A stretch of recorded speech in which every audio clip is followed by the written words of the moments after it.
Aujourd'hui, chers membres, et pour aborder d'autres questions d'actualité, vous savez bien, chaque jour suffit 16 informations. Encore aujourd'hui, nous avons quelques informations à pouvoir partager avec vous. Nous voici encore sur ce plateau des patriotes. Vous êtes de vrais patriotes, chers membres. Vous intervenez pour la cause de votre pays. Vous réalisez des appels. Vous prenez votre temps pour pouvoir nous suivre du début jusqu'à la fin, simplement parce que vous aimez votre pays. Vous pensez défendre votre pays. C'est un raison. Nous voici alors ensemble. Continuons à interagir.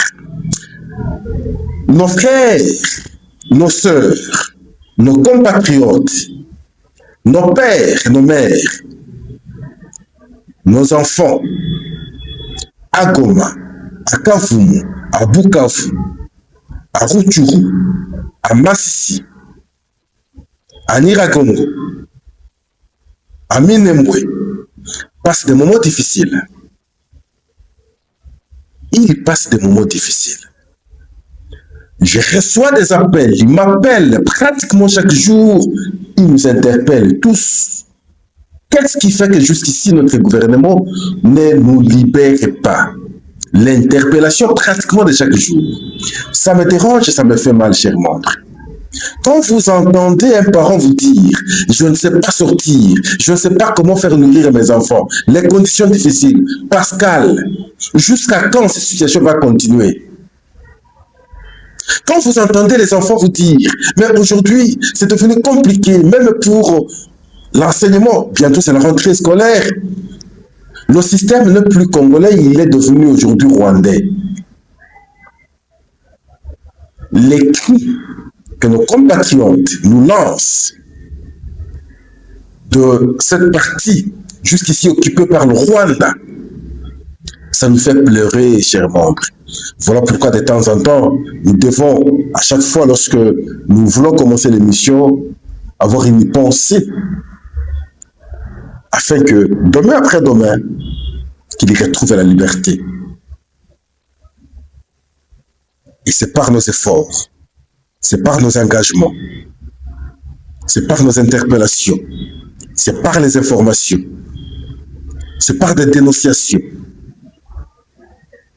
que nous allons libérer nos frères jusqu'ici entre l'emprise rwandaise. Merci beaucoup, chers membres. La première information d'échange aujourd'hui, c'est en rapport avec le déplacement du président de la République, Félix-Antoine Tshisekedi, qui a fait le déplacement de Brazzaville, où il a échangé avec son homologue, Denis Sassou Nguesso. Les échanges, nous estimons bien, autour des questions ou de la crise en République démocratique du Congo, en rapport par exemple au dialogue qui profile déjà à l'horizon, autour de questions par exemple de la libération des prisonniers de M23, composé essentiellement de Rwandais,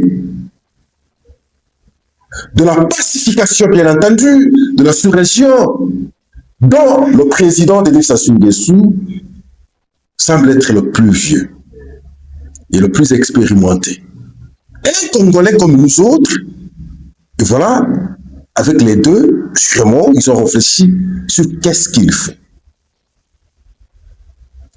Et vous allez vous en souvenir que ce n'est pas la première fois, dans l'espace de quelques jours, le président a fait le va-et-vient de Brazzaville. Il était parti la fois passée. Dès son retour, c'est les évêques qui se sont rendus à Brazzaville, qui ont été reçus par le président Denis Sassou Nguesso. Et de leur retour, ils ont aussi été reçus par le président de la République, Félix-Antoine Tshisekedi, où nous avons suivi le cardinal parler du dialogue, appeler l'opposition à se calmer afin que nous puissions réfléchir sur cette question du dialogue ensemble dans l'apaisement. Et par la suite, le cardinal a reçu les opposants et jusqu'à ce jour, les choses évoluent ainsi. Tout en attendant la convocation du dialogue en question, l'opposition a donné des conditions. Elle voudrait maintenant voir les signaux clairs de la part du président de la République d'ici le 15 août. C'est simplement après qu'ils pourront décider alors ce qu'ils pourront faire par la suite. Tout dépend de ce qu'eux vont apprécier du côté du chef de l'État d'ici le 15. Est-ce que c'est dans ce contexte essentiellement de la date qui s'approche, le 15 alors, que le président a échangé avec Denis Sassou Nguesso pour apprécier qu'est-ce qu'il faut finalement pour que les choses s'apaisent davantage? Et nous osons croire que dans 1 ou 2 jours, l'opposition aussi pourra faire le déplacement des Brazzaville. Ah oui, c'est le dialogue. Dialogue que nous autres, nous dégageons une autre lecture depuis 2-3 jours. Dialoguer, ce n'est pas mauvais. Échanger, ce n'est pas mauvais. Mais dans le contexte démocratique qui est le nôtre aujourd'hui, le dialogue n'a pas de soubassement constitutionnel. Au moins, comme il dit, c'est le contraire. Vous pouvez lire notre constitution du début jusqu'à la fin. Nulle part il a été dit clairement que lorsque quelqu'un est élu pendant son mandat, on peut organiser un dialogue et on peut envisager le partage du pouvoir. Non, ça c'est violer aussi la constitution. Donc, le dialogue n'a pas de base juridique. Mais dialoguer, ce n'est pas mauvais en fait. Ça c'est dans le bon fonctionnement de la société. Dans le bon fonctionnement de la société, sur le plan sociologique simplement, on peut se dire, oui, qu'on échange. Pascal Josset toujours envoyé aux gens. Si on a eu le dialogue en 2016, c'est parce qu'on était sorti du mandat. On était sorti du mandat, sans élection, il fallait réfléchir comment gérer le pays en période dépassant le mandat de celui qui a été élu en 2011. C'est comme ça qu'on avait organisé le dialogue, finalement, jusqu'au partage du pouvoir, où nous aurons un Premier ministre provenir de l'opposition. Ça, nous savons le dire pratiquement à chaque intervention. Mais dans le contexte actuel, en toute réalité, oui, la crise est là, mais la crise est essentiellement militaire. Ma foi, la crise n'est pas politique. C'est les prétextes, c'est la récupération du côté de l'opposition, du côté des acteurs politiques, pour que, en fait, quand on organise son cadre, parce qu'ils savent qu'à chaque fois lorsque nous avons un dialogue, on finit sur le partage du pouvoir. Mais en partageant le pouvoir, vous allez violer la Constitution. Vous aurez interrompu le mandat de quelqu'un parce qu'il n'a été nulle part dans la condition prévue qu'on partage le pouvoir en plein mandat de quelqu'un. Et donc, je dis ici que la crise est totalement militaire. La crise est militaire parce qu'il s'agit du Rwanda sur le Congo. Et les acteurs politiques, je ne sais pas si c'est par mauvaise foi, je ne sais pas si c'est par naïveté. Ils ne savent pas voir les choses clairement et les dire avec sincérité qu'il s'agit aujourd'hui en République du Congo, dans notre pays, de l'agression rwandaise. Lorsqu'il s'agit de l'agression rwandaise, posons le problème autrement, s'il vous plaît.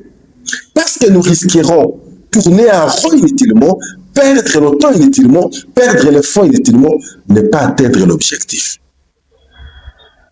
Nous avions dit hier ainsi, même avant-hier. Pouvons-nous penser, chers membres, je veux que vous puissiez nous répondre, je veux que vous puissiez nous écrire, si nous appelez, c'est possible aussi. Est-ce qu'on peut croire qu'à travers le dialogue, le Rwanda va cesser maintenant d'occuper des parties de terre en République démocratique du Congo? Est-ce que tu dialogues? Le Rwanda va accepter de retirer maintenant ses militaires du sol congolais. Alors à ce moment-là, on dira, le Rwanda a pris les armes pour que les Congolais organisent un dialogue. Parce que les Congolais ont organisé le dialogue, voilà, le Rwanda dit, non, maintenant je ne peux plus rester dans le sol congolais. D'autres vont me dire, mais Pascal, mais dans les discussions, qu'on soit à Doha, qu'on soit à Washington, on a souhaité qu'on organise le dialogue, c'est un processus, ce sont les étapes, en fait compte, pour qu'on trouve solution avec le Rwanda. Ah, cher membre. Mais le Rwanda a changé de narratif depuis longtemps, vous le savez bien. Le premier narratif du Rwanda était les FDLR. Le deuxième narratif, le Rwanda dit, moi je ne suis pour rien. Là, en République démocratique du Congo, c'est un problème congolo-congolais, c'est Paul Kagame qui l'avait dit. Et pendant ce temps, il avait nié la présence des militaires rwandais sur le sol congolais. C'est Paul Kagame. Un jour, il va évoluer, il va dire, le problème qui est là, c'est les Congolais ou les Rwandais qui veulent avoir maintenant leurs terres parce que le partage de l'Afrique depuis la conférence de Berlin n'a pas été meilleur. Les parties, les terres rwandaises ont été attribuées en République démocratique du Congo. Et voilà pourquoi, si ce n'est pas avec moi, les générations qui vont venir vont continuer la lutte pour récupérer leurs terres. Non, mais parce que le problème ici, c'est les Tutsis réfugiés congolais qui sont hébergés chez moi au Rwanda, d'autres en Ouganda. Non, ils se battent pour rentrer dans leur pays. Et c'est tout ça le problème parce que ceux qui sont au pouvoir en République du Congo ne facilitent pas les retours. Voilà pourquoi nous avons dans cette partie du pays, du Congo, des déstabilisations. Ce sont les prétextes, les narratifs infondés, avancés par le Rwanda afin de justifier, en tout cas en surnois, sa présence, la présence de ces militaires sur le sol congolais. Ça, nous le savons. Mais comment maintenant nous pouvons aujourd'hui croire qu'à travers le dialogue, il sera possible que le Rwanda se retire du sol congolais? Bon, les autres vont me dire, mais du dialogue, l'union va faire la force. Ah non, l'union ne fera pas la force. Pour que le Rwanda quitte, non. Est-ce qu'il y aura toujours de ceux, parfois même non-congolais, qui vont se dire nous sommes congolais et être instrumentalisés ainsi par le Rwanda pour continuer la mauvaise aventure, l'entreprise criminelle sur le sol congolais? Vrai ou faux? Mais c'est vrai. Parce que quand vous regardez bien comment ils se sont recyclés pour arriver à ce stade ici, pour eux, c'est le dernier stade. Si ce chute, c'est fini, ils vont se désengager de leur lutte. Ils sont recyclés. FDLR, RCD, M23, CNDP, ils se sont recyclés avec les mêmes acteurs, les mêmes stratégies, et les mêmes réseaux avancés. Alors, des gens comme ça, vous pensez que très facilement, parce que nous aurons organisé le dialogue, et ils vont se retirer de nos terres. Je ne crois pas trop. J'ai suivi le secrétaire d'État américain au Sénat parce qu'il a été interpellé. On lui pose la question sur la crise dans la sous-région. Il dit, bientôt on aura la solution parce qu'il y a un accord qui est en train d'être aujourd'hui appliqué. Regardez, c'est lui qui a donné l'ultimatum aux Rwandais de quitter au plus tard le 15 juillet, va avancer un autre argument au Sénat américain comme pour dire on est en train d'appliquer par les deux parties l'accord que ces deux parties ont signé à Washington. Posez-vous la question, qu'est-ce qui est en train en toute réalité d'être appliqué sur les différentes clauses de l'accord de paix que nous avons signé avec le Rwanda à Washington? Parce que le premier préalable était de respecter la souveraineté de la République démocratique du Congo. Est-ce que notre souveraineté est respectée? Le deuxième préalable était de respecter l'intégrité territoriale de la République démocratique du Congo par le retrait maintenant des militaires rwandais. Est-ce que ce préalable est respecté? Le troisième préalable était effectivement imposer le Rwanda de quitter le Congo. Est-ce que ce préalable est respecté? Et pourtant, c'est une grande violation du droit international. Et ce soit la matérialisation même de l'agression, le sens même de l'agression. Et le Rwanda n'est ni plus lorsqu'on parle de l'agression rwandaise. Voilà pourquoi ils disent qu'ils ne vont pas quitter. Ils l'ont dit. Paul Kagame l'a dit. James Kabarebe me l'a dit. Le porte-parole militaire l'a dit. Le ministre des Affaires étrangères rwandais, Nduhungirehe, l'a dit.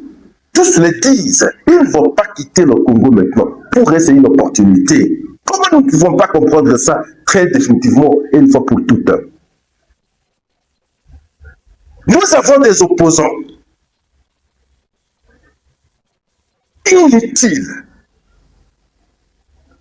Leur combat n'est pas expliqué. Mais ils sont portés comme ça quand ils parlent, comme a dit Alain Boulodjoa, et nous savons, nous interprétons aussi ce qu'ils disent. Nous engageons les débats sur leurs propos. Mais sont des gens impropres de la société. Mais comment nous les mettons au premier plan? Pour des questions si essentielles, des questions essentielles comme celle-ci. C'est pas possible. Des imposteurs, en fait. Quand vous suivez leur cursus académique, c'est déjà un problème. Leur combat, c'est un peu comme ça, mais finalement. Et donc, il suffit qu'on parle de dialogue. Regardez aujourd'hui, tous ceux qui dormaient se réveillent. Vous avez une telle société avec de tels opposants, de tels acteurs politiques. Et vous pensez en même temps résoudre une question si compliquée que celle avec le Rwanda. Je ne crois pas par ce canal-là. Donc, le président était parti à Brazzaville. Il a échangé avec son homologue, Denis Sassou Nguesso, sur des questions très essentielles, bien entendu, mais je pense que là, le pays est en train de se piéger davantage s'il faut réfléchir au dialogue. Oui, il y a une pression de l'opposition en termes de marche, en termes de mobilisation, en termes de déstabilisation. Oui, cette pression va nous amener vers une position qui sera encore très compliquée parce que nous ne savons pas comprendre que la question que nous avons aujourd'hui est essentiellement militaire, est essentiellement sécuritaire, est essentiellement existentielle pour le pays. Et c'est là le grand problème. Échange de prisonniers, oui. Là aussi, nous avons expliqué la fois passée. Des gens qui ont commis des crimes.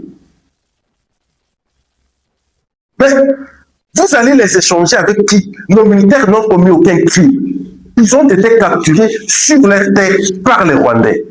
Nos Ouazalais n'ont commis aucun crime. Ils ne savaient que défendre leur terre et capturés par les Rwandais dans leur terre. Mais de l'autre côté, la République a arrêté des gens qui trahissent le pays, qui favorisent l'infiltration et qui font tout le mal contre le pays. Alors maintenant, on dit non, ils sont au même pied d'égalité, nous devons les échanger. Ah mon Dieu! Mais comment vous allez les échanger dans la même proportion? Les uns ont trahi la nation. Et dans leur équipe, d'autres ne sont même pas des Congolais. Beaucoup ont commis des crimes. Et c'est la haute trahison contre le pays. Mais les autres, entre autres les Ouazalendo et nos militaires, n'ont rien fait. Ils étaient dans leur mission de défendre le pays et les terres. Là, c'est le M23 qui gagne. Là, c'est le Rwanda qui gagne. C'est eux qui gagnent. Ils ont dit, non, là, nous sommes en train de respecter maintenant les clauses de l'accord. Et vous pensez le Rwanda va cesser maintenant de continuer à occuper la RDC parce que nous aurons, en tout cas, remis les prisonniers de M23 à Nanga, à Bertrand Bissimo. Et le roi Paul Kagame va dire, bon voilà, comme ils ont remis les prisonniers, ça s'arrête là. Comme si le Rwanda est sur le Congo, parce qu'il faut libérer maintenant ces prisonniers qui étaient arrêtés par notre pouvoir. Réfléchissons. Autant de questions comme ça, vous allez comprendre que nous posons mal le problème et nous risquerons maintenant d'avoir de mauvais résultats à la fin. On ne veut pas être pessimiste, mais nous voulons juste avoir une certaine longueur d'avance, anticiper le fait, naviguer dans les temps, voir ce qui va se passer dans une année, dans 2 années, par rapport aux actes que nous posons aujourd'hui, que nous ne puissions pas dire demain, nous ne savions pas. Nous savons les dire déjà, nous savons déjà dénoncer, nous savons déjà annoncer.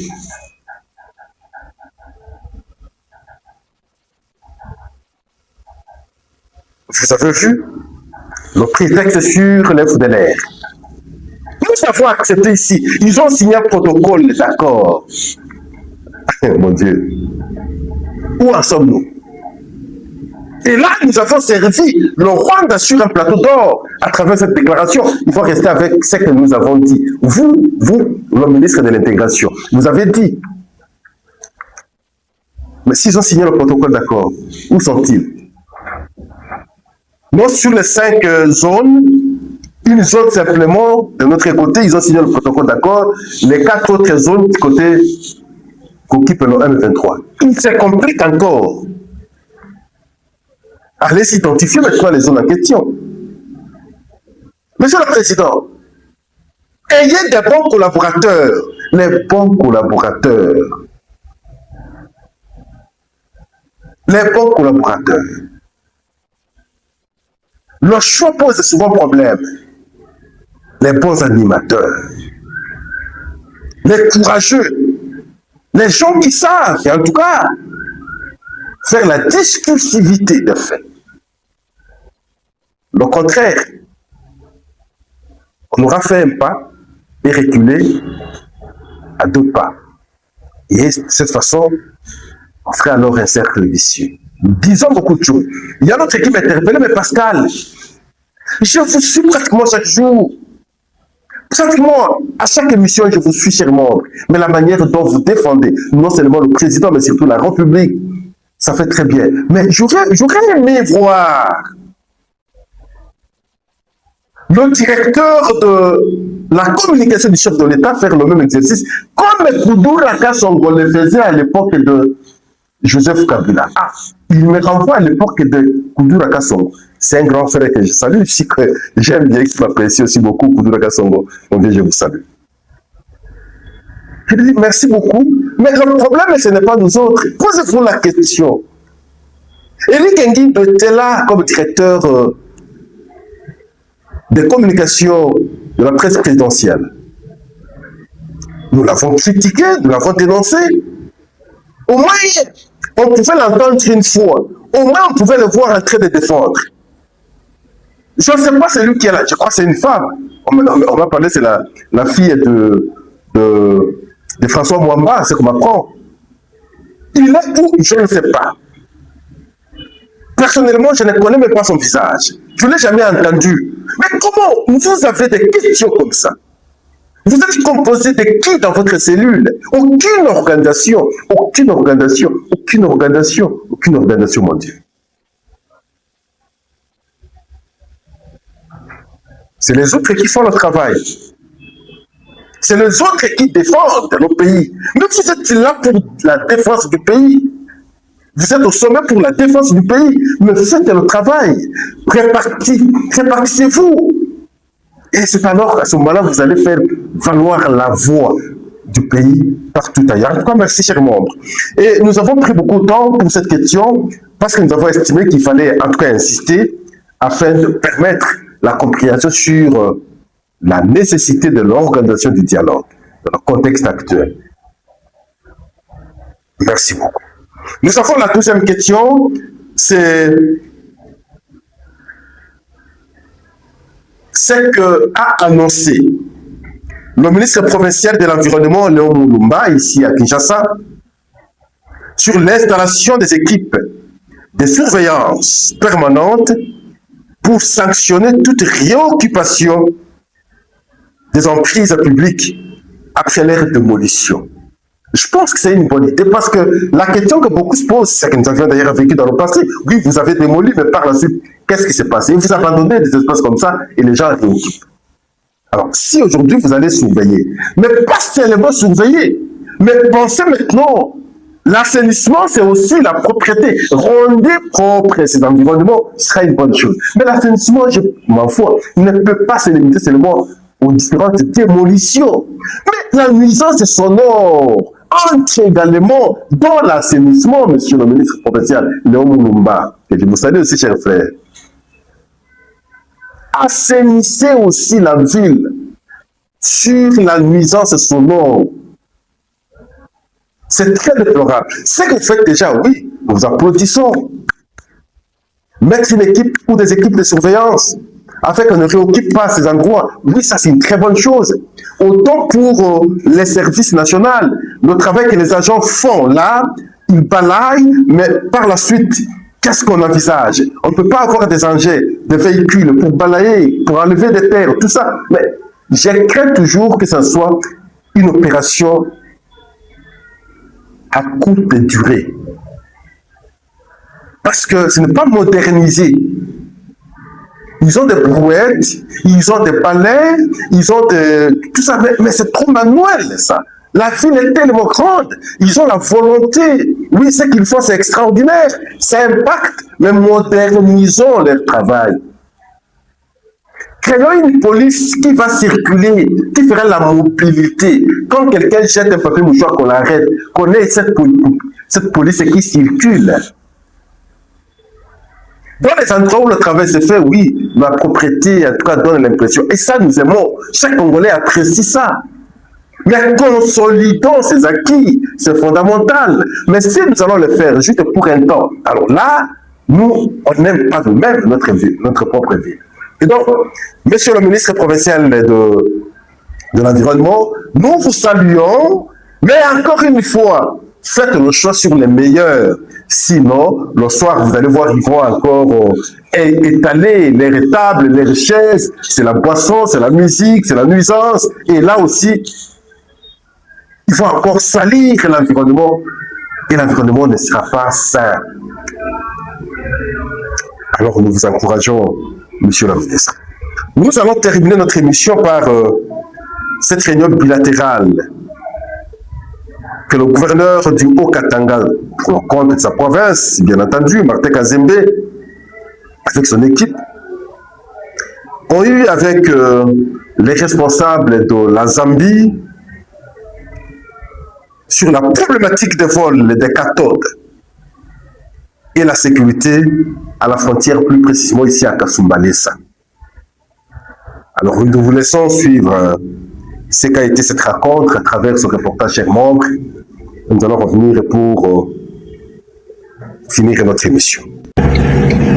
Le gouverneur intérimaire du Haut-Katanga, Martin Kazembe Soula, a conduit ce jeudi 6 août 2026 une forte délégation à Ndola pour une réunion bilatérale avec la partie zambienne de la province de Copperbelt, conduite par son directeur de province, Laurence Mwanza. Les échanges ont porté sur plusieurs points économiques, notamment les pratiques de fractionnement et des transbordements illégaux de cargaisons à destination de la République démocratique du Congo qui se font à partir de ce pays voisin et l'implication de certains chauffeurs zambiens des camions dans le détournement des cathodes de cuivre. Ces pratiques constituent un manque à gagner pour la République démocratique du Congo qui perd le contrôle de la marchandise qui lui est destinée, a indiqué le chef de l'exécutif provincial. Sur instruction du président de la République, Félix-Antoine Tshisekedi Tshilombo, l'ordre, la sécurité et la franche collaboration avec la Zambie doivent être assurés dans la gestion de la frontière. La haute autorité de notre pays, qui est le président de la République, nous avait donné des instructions fermes au niveau de la province du Haut-Katanga de rassurer la sécurité, la franche collaboration à la Zambie qui est notre voisine. Pour preuve, dans le secteur des transports, il y avait des soucis dans les jours passés. Vous aviez suivi dans les réseaux sociaux les chauffeurs zambiens avec leur cargaison de cathodes. Il y avait des cas de vol à répétition.